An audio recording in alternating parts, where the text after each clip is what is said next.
सलाम मसनून। आपके अपने यूट्यूब चैनल उर्दू जहाँ हम वहाँ पर आपका खैर मकदम है। तो चलिए शुरू करते हैं। कल हमने 179 सवाल कर लिए थे। आज 180 180वां सवाल जो कि आल अहमद सरूर के बारे में है। इससे पहले हमने कलीमुद्दीन अहमद, एहतिसाम हुसैन, इमदाद इमाम असर, शिबली नौअमानी, अल्ताफ़ हुसैन हाली, मोहम्मद हुसैन आज़ाद, इनके बारे में जो भी इम्पोर्टेंट सवाल जवाब थे वो हमने कवर कर लिए हैं। तो टॉपिक वाइज हम चल रहे हैं। तो आज हम आल अहमद सरूर के बारे में जितने भी महत्वपूर्ण सवाल जवाब बन रहे हैं वो हम कवर करेंगे।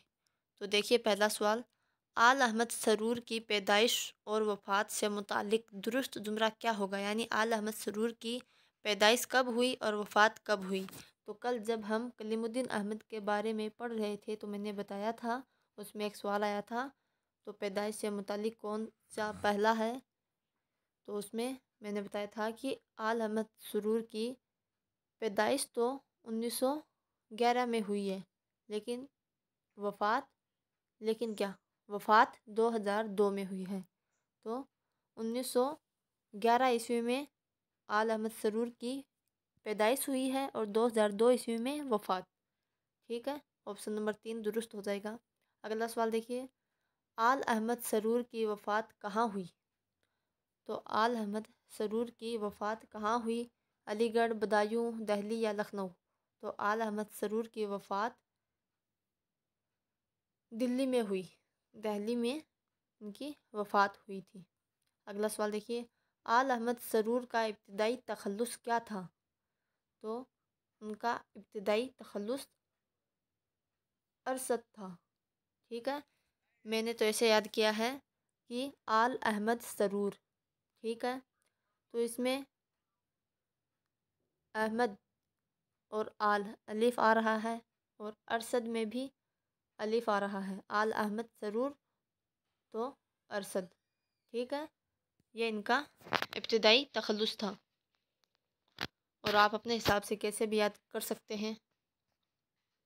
मैंने तो अपनी जैसे मैं याद रखती हूँ वो मैंने बताया है और अक्सर जो मैंने याद किए हैं वो सब मैं वीडियो में ज़रूर बताती हूँ कि मैंने कैसे याद रखा है।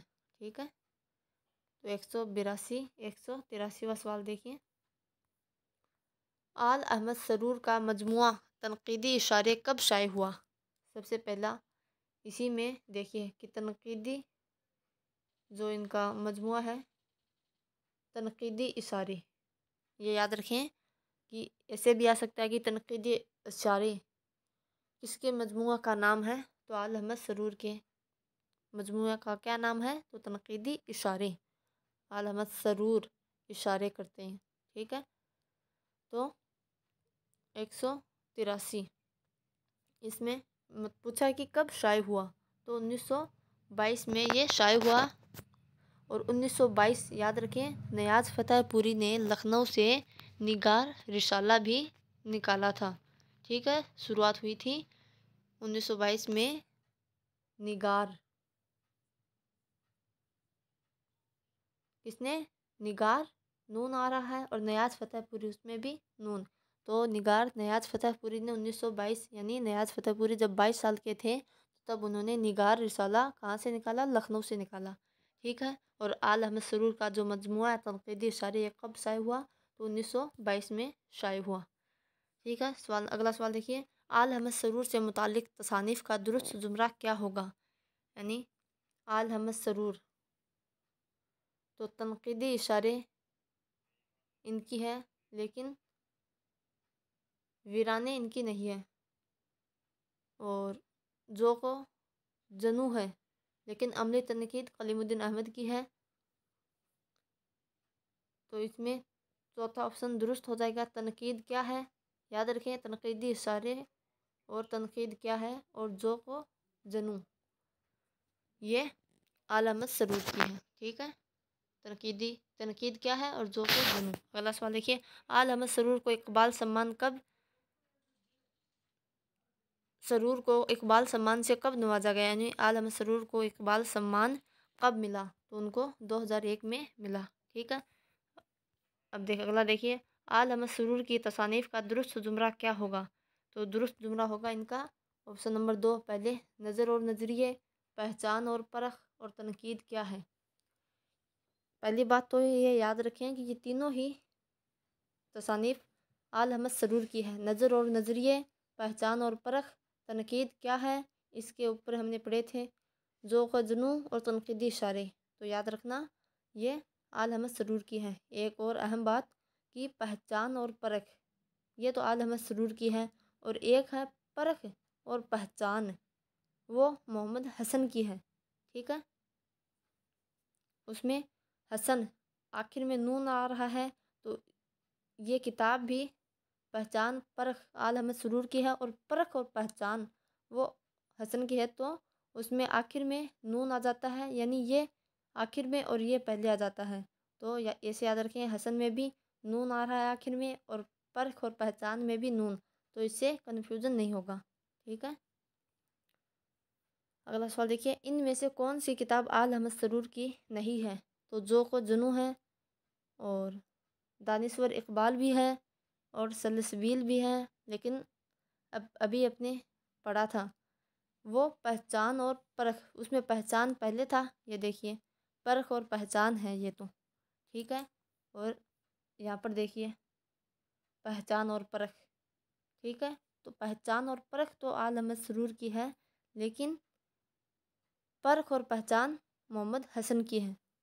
ठीक है, तो इसमें कौन सी नहीं है पूछा है, तो ये तीसरी वाली नहीं है, बाकी ज़ौक़ जुनू भी है, सलसबील भी है, और दानिश्वर इकबाल भी है। अगला सवाल देखिए, आल अहमद सरूर की तसानीफ़ को ज़मानी एतबार से बताना है। 188 का सवाल। तो देखिए ज़मानी एतबार से देखिए, तो इसमें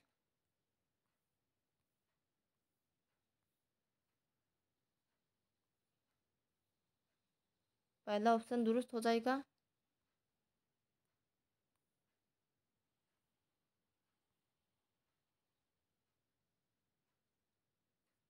तनकीदी इशारे, तनकीद क्या है? ज़ौक़ जुनू।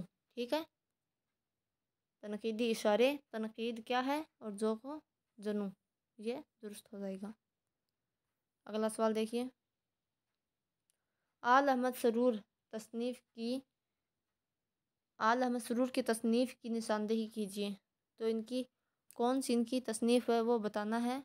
189, तो इसमें फ़िक्र रोशन ये आल अहमद सरूर की है। अगला सवाल देखिए, इनमें से आल अहमद सरूर ने कौन सी किताब पहले लिखी?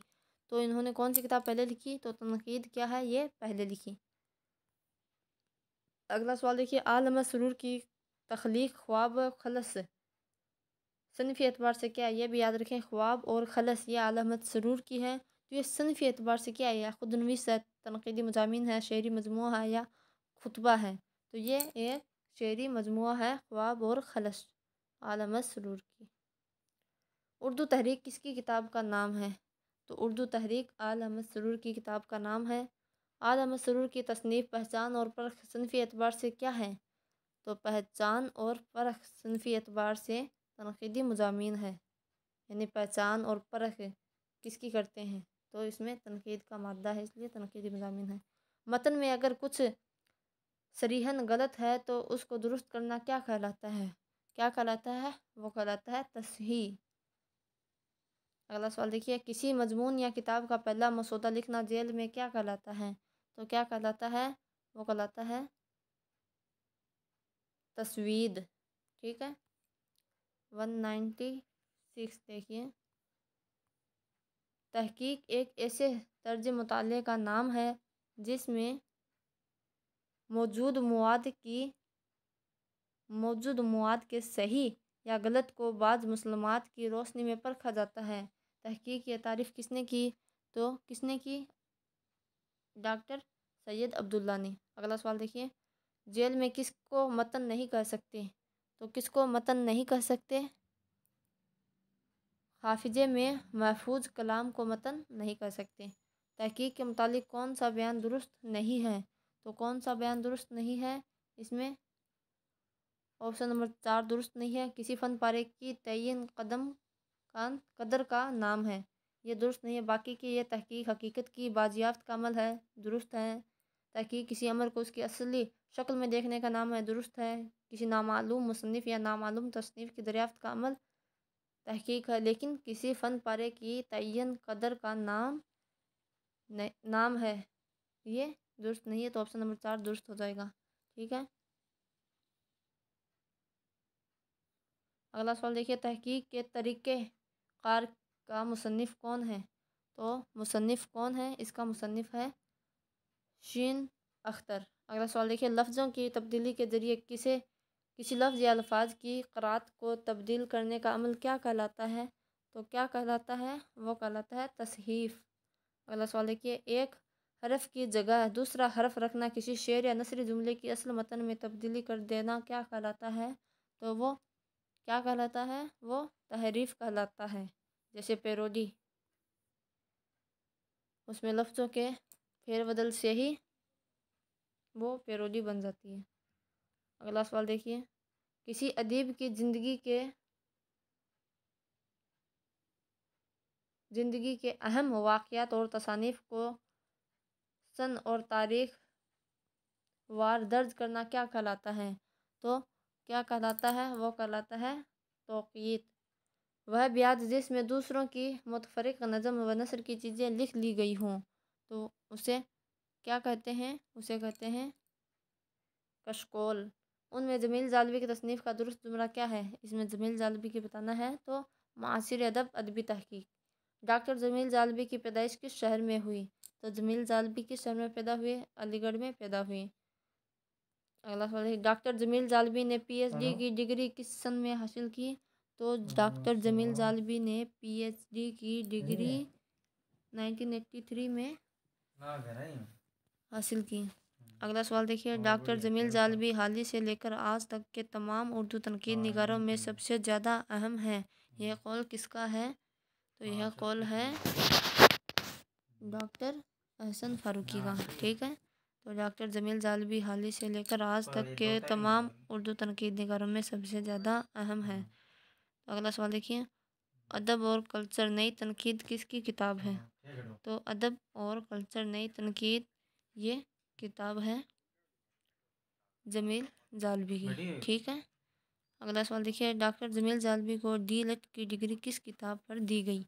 तो किस किताब पर दी गई उनको? मसनवी कदमराव पर दी गई। ऑप्शन नंबर दो दुरुस्त हो जाएगा। ठीक है। तो आज के ये सवालात पूरे हो गए। आज के लिए इतना ही। शब्बा खैर।